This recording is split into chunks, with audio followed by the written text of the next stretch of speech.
Hello and welcome to an India Today special broadcast. I'm Gaurav Sawant. Pakistan is in dire straits. Pakistan is in trouble. Its financial condition continues to deteriorate. So bad is the situation that Pakistan's Prime Minister Shehbaz Sharif is now talking about talks with India.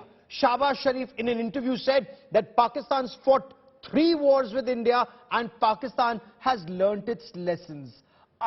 Are these indications that Pakistan's Prime Minister is trying to seek aid from India?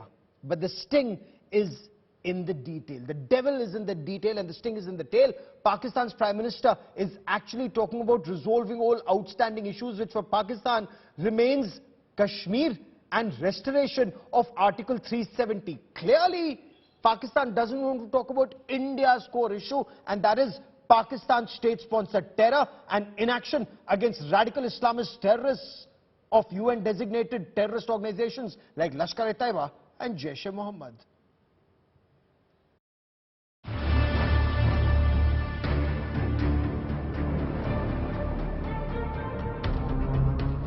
Food crisis,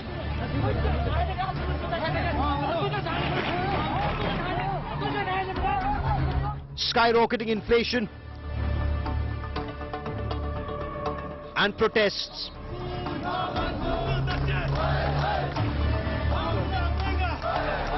Pakistan, a country of 23 crore people, is living its worst nightmare. Massive protests erupted in the Gilgit-Baltistan region of Pakistan-occupied Kashmir on Tuesday over food shortage and runaway inflation.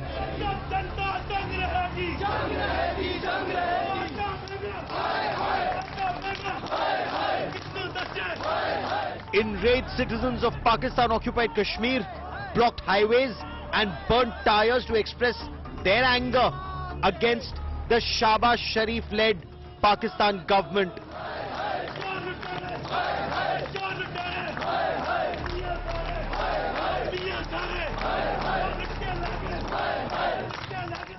In midst of it all, Pakistan's Prime Minister Shehbaz Sharif conceded Pakistan had learnt its lessons after fighting multiple wars with India and losing. The Pakistani Prime Minister admitted that all 3 wars with India had brought his country down. Pakistan has learnt its lesson. We had 3 wars with India, 3. And the consequence of those wars, as a result, it only brought more miseries, to the unemployment, poverty. Shehbaz Sharif claimed his country now wants to live in peace with India, but once again raked up the Kashmir issue. We must. We are not a country, we don't have zayt or gas. We have very strong human resource, labor, engineers, etc. That's our asset. We want to convert that into our tools to provide prosperity.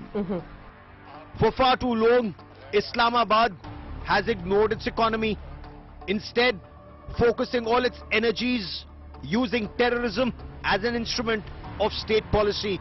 Now, the country is drowning in debt.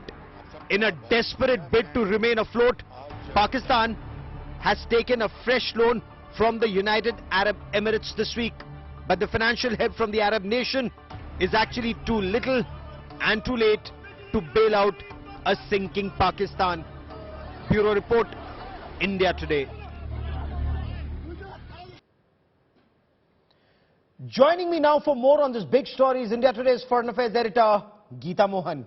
Geeta, Pakistan's Prime Minister seems to be indicating that he wants the UAE to intervene. Pakistan wants some kind of dialogue with India on Kashmir and on Article 370, both clear no-go areas until Pakistan deals with radical Islamist terror that comes through Lashkar-e-Taiba, Jaish-e-Mohammed. So is this then an attempt to divert attention of his country from the deep crisis that Pakistan is facing? What's the thinking in South Bloc?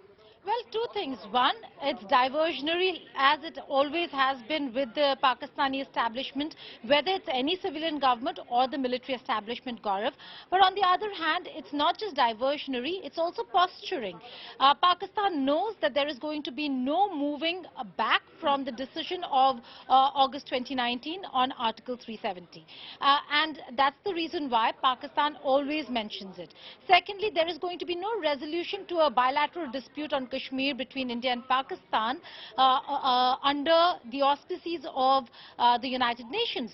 So these two areas are no-go, and Pakistan knows that. So primarily, it looks like what it always has been, which is posturing.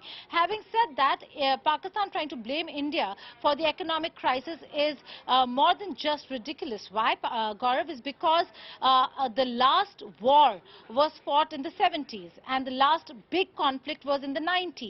And since then, what has Pakistan really done in order to bring its economy in order? Nothing really, barring the corruption that Pakistani politicians and the military establishment involves itself in, and funding terror camps in Pakistan and Pakistan-occupied Kashmir. Therefore, the blame is solely on Pakistan, and Pakistan now in the United Arab Emirates only because there is no bailout that it's getting from IMF as of now. And the dire straits that Pakistan is in is the reason behind it is the mismanagement of all the funds and aid that went Pakistan's way to fight terrorism, and instead they funded terrorism.